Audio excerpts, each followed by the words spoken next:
everyone, thanks again for tuning in to Sin's Workshop. Hope you're having a wonderful day. Alright, so today we are going to be talking about Cupid's Match.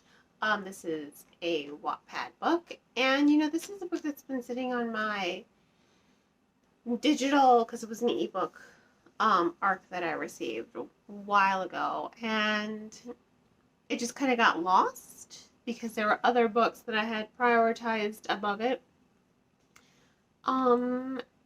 And I kind of forgot about it for a while, but I've been going through a lot of my digital arcs. I have a lot. And I'm trying to read some of my oldest ones that I received, and this is one of them. And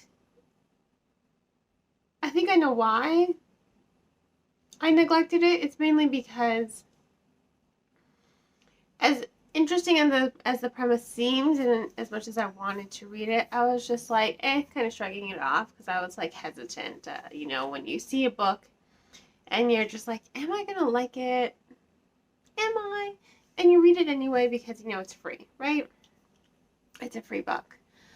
And sometimes, yeah, you love it. Sometimes, you don't. And I wasn't really in the mood of reading anything that I didn't like. But, you know what? I'm glad I did read it, because I actually did find it really enjoyable. I really did. I like the premise of the book.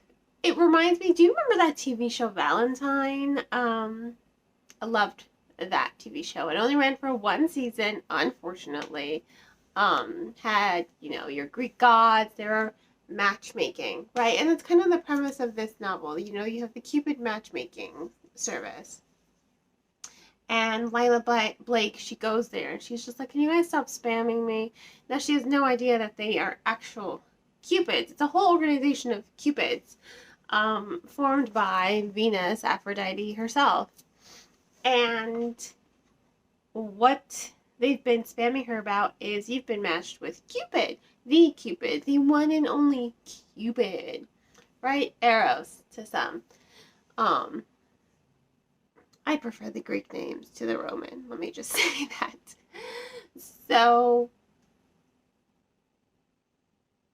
she finds out that it's actually all real. Greek mythology is actually real. And her world is kind of turned upside down, because she has a boyfriend and she's like, look, I'm not going to fall for Cupid. I have a boyfriend. Thank you very much. And they're like, yeah, but he's not your match. And she's like, I don't care. He's my boyfriend. I'm not going to fall for your Cupid, because the number one rule of the Cupid Matchmaking Service is Cupids are not allowed to be matched. Ever. It goes in line with Aphrodite's whole mentality of, no. You cannot have personal lives. This is your life. This job is your life. I am your life. You must prioritize me and this job above everything else. She's kind of sadistic, and I kind of really liked it. I think she's only there at the end, but I will say this. I know I'm kind of jumping around, but it goes in line with the number one rule, and why they don't want Lila to fall for Cupid. Because if you are familiar with Greek mythology, you know that Aphrodite, like many of the Greek gods, had the capacity to be very, very cruel.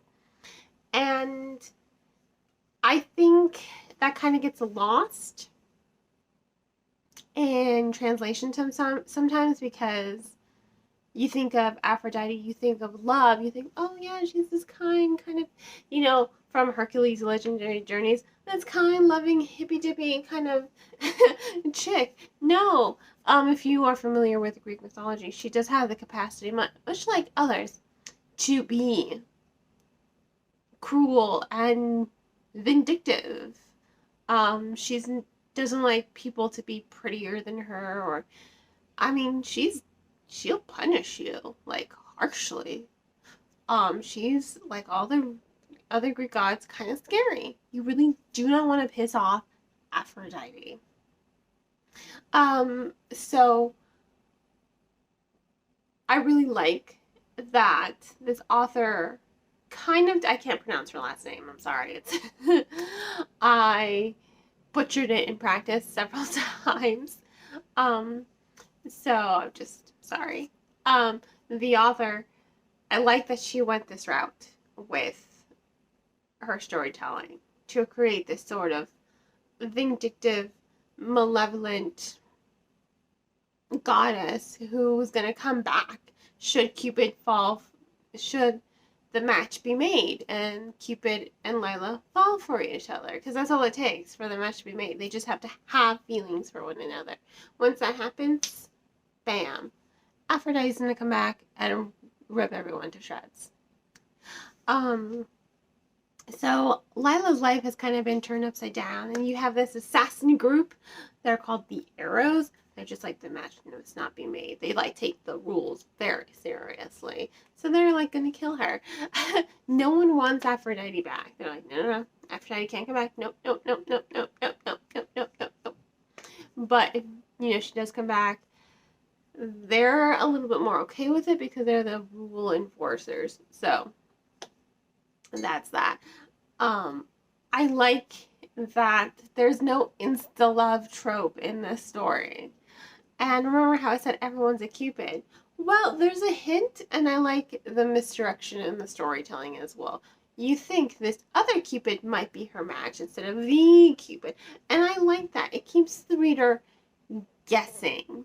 Because at times I was just like, are we sure it's the Cupid and not that Cupid? Like, because you're all Cupids. So it was really well done, the misdirection of the story. I really was entertained by that. I really did like the storytelling overall. I found it to be engaging. And again, I like that there was no insta-love trope. I like how their friendship is very abrasive to begin with, because she's just trying to avoid him, and he's just like, you're my match, you're gonna love me. He's, cocky. As the god of love would be, I guess. He's cocky. And it was fun to see their dynamic change, to see them form a reluctant friendship that blooms into an actual friendship that blooms into a romance. There are lots of levels to it, and I really enjoyed it because it didn't go into the insta-love trope. And the insta-love trope, I'm okay with it. I'm not 100% against it, but it does tend to come off as a little cliche and a little unrealistic. So I like development when it comes to relationships. I like when the stories develop into something more. They develop the relationship with a good, solid foundation. I like that. The whole insta-love, love at first sight. If it's written well and done well, I think it can work. But those are very few and far in between. They're not always well written. So I really did enjoy it. I did enjoy the story. I like how it stayed away from cliches, like how it kind of pulled from Greek mythology in order to create a more modern feel to it. You've got Pandora in the story, Medusa's in here, the Minotaur. I liked how the author brought these figures to light in the storytelling. I think it was very compelling overall. It was written well. I think the pacing is spot on. I know it's the first of a trilogy, but I think this story it's a really good conclusion. I think the author gave the story enough of a solid conclusion to think, let me continue this later on. It does leave the door open for the trilogy, but it doesn't have to be developed. Not developed. It doesn't have to be written about more. I think the story itself held together very well. It didn't really need a book 2 or book 3. I feel like I don't want to read book 2 and book 3 because I don't want to ruin the satisfied feeling I have of reading this book, because it does come to a really solid conclusion. You know, the heroes prevail. Love wins out. So I don't think I need to see any future progression for it. Maybe if I'm interested in the future, I'll do it. I'll read the next 2 books, but I don't need to. I think the story holds itself really well on its own, that it didn't really need to be continued, but that's neither here nor there. I just wanted to say it's a really good story. It works really well as a standalone. It has good characterization, good development, good pacing, nice tension. I love the arrows. I love the assassins. I love the misdirection for the storytelling. Overall, I really did enjoy it. I think I read it in like a couple of hours. I blew through it. It was well written. So yeah, this was Cupid's Match, published by Wattpad Books. If you want to go ahead and purchase the book, please remember to purchase the book from your local bookseller or online book retailer. I just ask that if you can get it off of Amazon, please get it off of Amazon. Like, not on Amazon, but off of, away from it. You know what I mean, right? If you can get it on somewhere else other than Amazon, please, I encourage you to do so to support your local booksellers. I will include a link to bookshop.org as well as barnesandnoble.com. Bookshop.org will list, if you put in your address, it'll show you a list of independently owned bookstores near you, and you can order from there to support your local bookseller. And there's also Barnes & Noble. I just ask that you support your bookstores, because nothing beats the feeling of walking into a bookstore going like, the smell of books, and then going in for one book and leaving with like 20. That's like the best feeling in the world for me personally. I love it. And then just the smell of books. I don't know what it is. It's just the book smell. It's great. Bibliophiles, you know what I mean.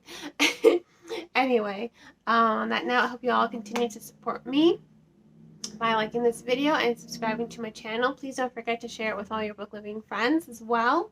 If you'd like, you can also become a supporter on Buy Me a Coffee or by purchasing one of my handmade candles. I hope you all have a great rest of your day, and as always, happy reading.